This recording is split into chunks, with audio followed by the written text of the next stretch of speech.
সকল বন্ধুদের good morning. আজকে খুব ভালো দিন, আজকে যীশু খ্রিস্টের জন্মদিন। হ্যাপি বার্থডে যীশু খ্রিস্ট।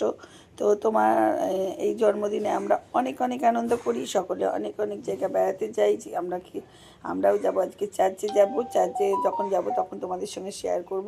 তো আজকে দেখো, আজকে হচ্ছে ওই দেখো এই সান্তা গিফট দিয়েছে। কি কি ভালো লাগছে? কেমন ভালো লাগছে, খুব ভালো লাগছে। কি কি দিয়েছে বল, কি কি গিফট দিয়েছে তোকে?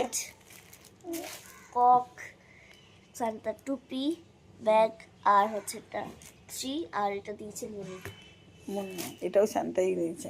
এই দেখো, এই দেখো, এই এত কিছু গিফট আমার মেয়ে পেয়েছে। পেয়ে তোরা যে কেমন লাগছে বল? শান্তা তোকে এত কিছু দিয়ে গেল, খুব ভালো লাগছে। খুব ভালো লাগছে। টুপিটা একবার পরে দেখা কেমন লাগছে। টুপিটা একবার পর, শান্তার টুপি একবার পরে দেখো।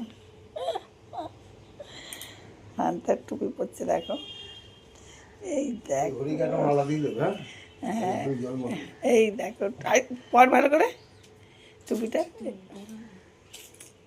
একটু ভালো করে পড়তে হতো। আজকে তো এই জন্যই দিচ্ছে কি পড়ার জন্য, না পড়লে তো শান্তা বলবে দিয়েও তো লাভ নেই। হ্যাঁ, ভালো হয়েছে টুপিটা। তো তোমাদের কেমন লাগলো এই শান্তার গিফটগুলো? আর তোমাদেরও নিশ্চয়ই অনেক কিছু দিয়েছে, তো সেগুলো শেয়ার করলে নিশ্চয়ই আমরা দেখে নেব। তো এগুলো যদি ভালো লাগে প্লিজ শেয়ার কমেন্ট লাইক করতে একদম ভুলো না বন্ধুরা। আর আজকের দিনটা খুব ভালো করে কাটাও আর খুব মজা করে কাটাও। তো আমরাও যাবো চার্চে, আজকে খুব ভালো করে কাটাবো। তো তোমাদের দেখাবো তখন চার্চে কী কী কেমন সাজিয়েছে, কী কী হচ্ছে। তো সকল বন্ধুদের গুড মর্নিং, সুপ্রভাত, বাই।